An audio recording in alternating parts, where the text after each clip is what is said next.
Hello, അസ്സലാമു അലൈക്കും. Welcome back to YouTube channel. അപ്പോൾ ഇന്ന് വന്നിട്ടുള്ളത് നമ്മുടെ പഴുത്ത ചക്കേൻ്റെ ഇതുകൊണ്ടുണ്ടാക്കിയ ഒരപ്പമാണ്. ഞങ്ങളിവിടെ ചക്കപ്പത്തിൽ എന്നൊക്കെ പറയും, ചക്കപ്പോളാന്നോ എന്ത് വേണമെങ്കിലും വിളിക്കാം. അപ്പോൾ ഇതാ ഞാനിവിടെ ഒരു 3/4 കപ്പ് പച്ചരി കുതിർത്ത് കഴുകിയെടുത്തതാണ്. അതൊരു ജാറിലേക്ക് ഇട്ട് കൊടുക്കാം.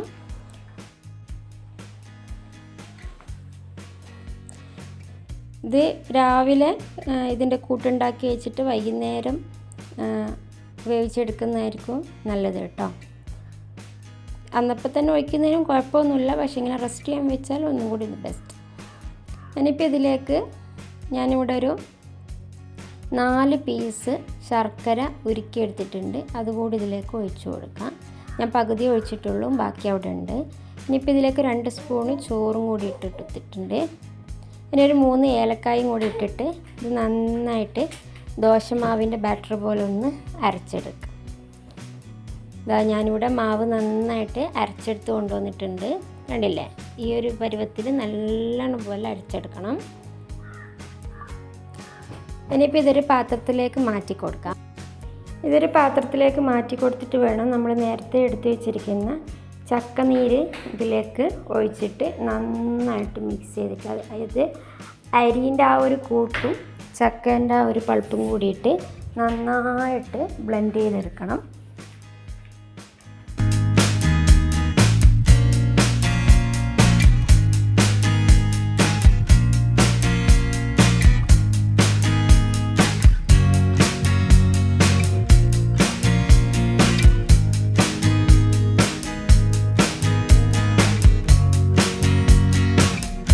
ഇനിയിപ്പോൾ നമുക്കിതിലേക്ക് ബാക്കിയുള്ള ശർക്കര ഉരുക്കിയതും കൂടി ഒഴിച്ച് കൊടുത്തിട്ട് നന്നായിട്ട് മിക്സ് ചെയ്ത് കൊടുക്കാം.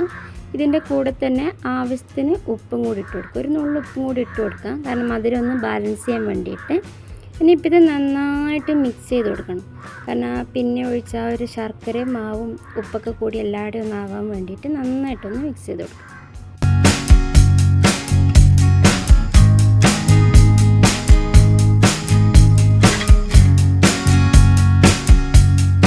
ഇനിയിപ്പോൾ ഇതാ നന്നായിട്ട് മിക്സ് ചെയ്ത് വെച്ചിട്ടുണ്ട്. ഇനിയിപ്പോൾ ഇതവിടെ മാറ്റി വെക്കാം. നമുക്ക് വൈകുന്നേരം അങ്ങനെ ആകുമ്പോൾ ഇത് നമുക്ക് ചുട്ടെടുക്കാം. അങ്ങനെ ഇതാ നമ്മുടെ മാവ് വൈകുന്നേരം ആയപ്പോഴാണ് ഞാൻ തുറന്ന് നോക്കുന്നത്. ഒരു 4 മണിയായപ്പോൾ നല്ല ഒത്ത ലൂസ് തന്നെയാണ് ഉള്ളത്. ഇനിയിപ്പോൾ നമുക്ക് ഇഡ്ഡലി തട്ട് വെച്ചിട്ട് വെള്ളം തിളക്കുമ്പം ഇതുപോലത്തെ സ്റ്റീലിൻ്റെ പാത്രം, പരന്ന പാത്രം എടുത്തിട്ടുണ്ട്. അതിലേക്ക് വെളിച്ചെണ്ണയോ നെയ്യോ എന്ത് വേണമെങ്കിലും ഒന്ന് സ്പ്രെഡ് ചെയ്ത് കൊടുക്കാം.